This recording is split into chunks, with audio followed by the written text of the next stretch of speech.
चीन के साथ टकराव के दौर में भारत और जापान ने अपनी दोस्ती को और भी मजबूत कर लिया है। प्रधानमंत्री मोदी और जापान के प्रधानमंत्री शिंजो आबे के बीच फोन पर करीब 30 मिनट की एक महत्वपूर्ण बातचीत हुई।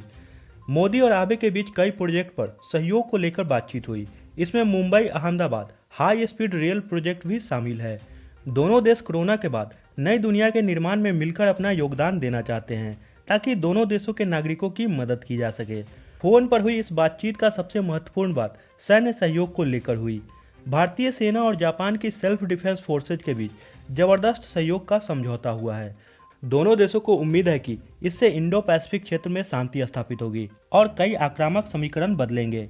कूटनीतिक नज़र से देखें तो इस फोन कॉल का मतलब ये है कि जापान में शिंजो आबे के जाने के बाद से सत्ता में जो नए परिवर्तन होगा उसका असर भारत के प्रोजेक्ट पर नहीं पड़ेगा। जापान में आगामी सरकार से भी भारत के पक्के कूटनीतिक संबंध होंगे और सेनाओं के सहयोग से भारत और जापान इंडो पैसिफिक क्षेत्र में नए समीकरण बनाएंगे।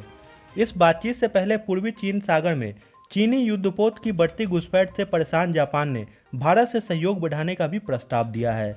जापान के रक्षा मंत्री तारो कोनो ने चीन की विस्तारवादी नीतियों का मुकाबला करने के लिए व्यापक क्षेत्रीय तंत्र का सुझाव दिया है। उन्होंने कहा कि रक्षा मंत्री होने के नाते मैं ये कहना चाहता हूं कि चीन जापान की सुरक्षा के लिए खतरा बन गया है। वहीं भारत अन्य दूसरे देशों के साथ भी संबंध लगातार मजबूत कर रहा है। जिस तरह से अचानक भारत, फ्रांस और ऑस्ट्रेलिया के बीच एक नए गठबंधन की घोषणा की गई और उनके विदेश मंत्रालय की पहली वर्चुअल बैठक आयोजित की गई, उसे चीन को संकेत देने के तौर पर ही देखा जा रहा है। यही नहीं, इस महीने के अंत तक भारत, इंडोनेशिया और ऑस्ट्रेलिया के बीच एक नया गठबंधन भी हो रहा है। इन तीनों देशों में विदेश और रक्षा मंत्रियों की भी एक बैठक की तैयारी है।